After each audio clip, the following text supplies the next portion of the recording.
Today we are joined by John Franchi, a senior veteran in the CIA, a seasoned veteran in the CIA, and has recently started, or maybe not so recently, started a career in the private sector and private security. John, I'm going to turn it over to you to get the conversation started, and please take it away. Thanks, Christina. Can you hear me okay? I just want to make sure you can. Okay, good. I had just got this headset. My wife says it looks like I work at McDonald's. So if anybody wants a Big Mac, feel free to let you know kind of thing. Anyway, I wanted to talk a little bit about, I've got five kind of issues to kind of touch on based upon what Christina was talking about. And so I want to touch a little bit on those. I'm going to give a bit of my background, account, my time at CIA, and then currently with a private security company. Then I want to talk a little bit about how I got to CIA and what made me decide to do that, what helped me in that choice. I can talk a lot about what it's like to work in CIA if you're interested. I usually leave that to the end, and people have specific questions, and I'm happy to talk about anything there that I can talk about. And then I like to talk a little bit about the skills that it requires, that it takes to work in that field. How is it different, and what were the challenges in going from a government job to the private sector? And then the company I'm with right now is Brosnan Risk, and I can talk a little bit about that and what we're trying to do there. So I joined CIA in 1989, so probably before most of you were born. I did almost 30 years overseas, 25 years in the Middle East. My undergrad was in history. I studied at Holy Cross College up in central Massachusetts, and then later I got a master's in Middle East Studies at Harvard. Um, and I joined the CIA for the same reason everybody does. It sounds really cool, right? So I thought it'd be really fun to apply and see what it was all about. So I took the test, didn't think I was going to get in, and lo and behold, I did. And I found myself in Langley, which is actually where I was yesterday, and in the training program that they had over there. I went through about 2 years of training. And had really no idea what I wanted to do in the organization. The job I had, I was called, it's an operations officer. Everyone on the outside calls it a spy, but the spies are the people that actually commit the espionage. The operations officers are the ones that find those people and recruit them, create a clandestine relationship with them, and then collect intelligence from them that we send back to Washington. And it goes to the president and policymakers and whatnot. So I started off my career, I was about 23 years old. And the only time I'd ever been overseas was on spring break in the Bahamas. So that we think really counted. And I went over the Middle East. And that was the start of about 25 years in the Middle East. I started in Abu Dhabi in the United Arab Emirates, spent a couple years there. And from there, I studied Arabic for 2 years. The organization, most government organizations will teach you a foreign language, and Arabic is one of those ones where it's 2 years full time. That's all you do. So I studied that for 2 years, got fluent in Arabic, and then I was 1 year in Washington, 1 year in Tunisia, and then I went from there to Cairo for 3 years in 1996 to 1999. So which was before the Arab Spring. It was actually not a bad time to be there. It was an interesting, very interesting place. And just I've never been to such a big city in my life. It was crazy. So after 3 years there, I went to Bahrain, which was the total opposite, which is about as big as a big parking lot. It's a little island off in the middle of nowhere with a big U.S. Navy base, and I spent a couple years there in my first management job. From there.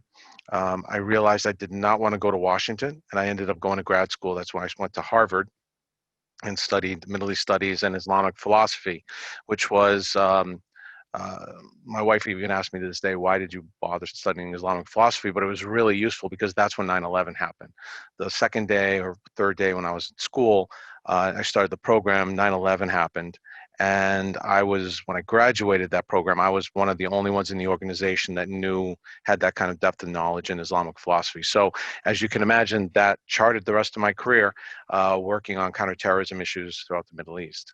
I left there and I went to Washington for a period of time and worked on Israeli and Arab Palestinian issues, and then was chief in Jerusalem for 3 years, from '03 to '06. So during that time, Yasser Arafat, if you guys remember him, died. Ariel Sharon, who was the head the Israeli prime minister. He went into a coma. It was the second intifada, so buses were blowing up, and there was all kinds of fun stuff happening in the streets of Jerusalem and Israel at the time. And my primary mission there was I was working with the Palestinians in Gaza and the West Bank. And Gaza was exploding, and it was kind of it was a really interesting time to be there. I'm happy to talk about any of these things. I mean, I'm trying not to make them sound so mundane, but I just want to go through the list of kind of where I was. After Jerusalem, I actually came back to the States for a number of years, and I realized I had not been to a war zone.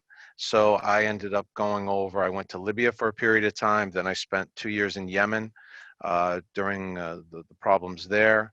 And then from Yemen, I went back to Washington, and I think we're all familiar with what happened in Syria. I spent about a year building the program to fight ISIS in about 2014-15, and then went overseas, and we worked with the Kurds to fight ISIS on the ground. Finished there, came back to the States for a number of years, and then tried to figure out what I wanted to be when I grew up. And I realized I could retire, and I needed to make some money because the government's great. It's incredible, crazy experiences, but you really don't make a lot of money. You do okay, but it's not the best. And I have 3 sons, college, all that kind of stuff. So I started thinking about what are my skills, and and that was, it's hard because when you do what I did for a living, you think, okay, I could, I guess, work with terrorists, and I guess, and do kind of like crazy stuff, but where, how does that translate to the private sector? So trying to figure that piece out was challenging, and it was challenging for some time, because when I got here, and you probably all are experiencing this, people ask, what do you want to do and what do you want to be? And it's hard because you're trying to figure out what jobs are out there, where can I fit in. And I started thinking about, okay, what are my skills? And in the kind of job I was working at, in the agency, interpersonal skills are huge. Your ability to think on your feet is huge. Your ability to make a decision is significant. Being open-minded, good with people, and networking, which will continue. And I think you're starting to experience how important that is right now. So it was, um, the ability to make a decision, as you'll see, if you're in the private sector or is getting or going to start going out there, is most people can't. And so if you can do that, and anything you can do to help that, through your career or through your early days is crucial. And what I found, the differences between the private sector and government, so what I did overseas, is there's a lot more patience in espionage than there is in the private sector. So you have patience to work relationships and give them time to develop. What I noticed when I went to my first company after I retired, I headed up the security and intelligence for an industrial manufacturing company with global presence, and it was, I found like they wanted results immediately. And normally, for instance, in the agency, if somebody would ask me for some background on somebody or something, you had some time, you had weeks or months or whatever. There was no real rush. But in the private sector, you'd ask them, when do you need it? And they'd say, well, I need it in 20 minutes. And I think they thought, because I worked at CIA, I had a special phone that I could call somebody and find out anything about anybody in the world, which obviously doesn't exist. So that was a really significant challenge, as well as finding something you're passionate about, a mission. Again, I spent 30 years working for the government and working in defense of the country. My passion was that, and I really enjoyed it, and I loved it, and I felt like I was having an impact. And the company I worked for was like a building materials company, and I really couldn't get passionate about like particle board and nails and screws and stuff like that. It was a little bit more challenging to find, why is this important to me? So I left them about 7 months ago before COVID, and I went to work for Brosnan Risk, which is a security company based in Rockland County. And again, I was wondering, what am I going to do at this company with my background? And what I found is that there's a thirst and a hunger right now for intelligence and business intelligence, any kind of intelligence, to really inform decision making. And so being able to take the skills that I had in the agency and be able to take and translate those to the private sector and be able to get the information that people need, it was important. So at this point right now, I'm building out a team at Brosnan to be able to do that. They're a national company. They've got Walmart, Citibank, JP Morgan as their clients. So they're looking for all kinds of intelligence, tactical, strategic, and whatnot.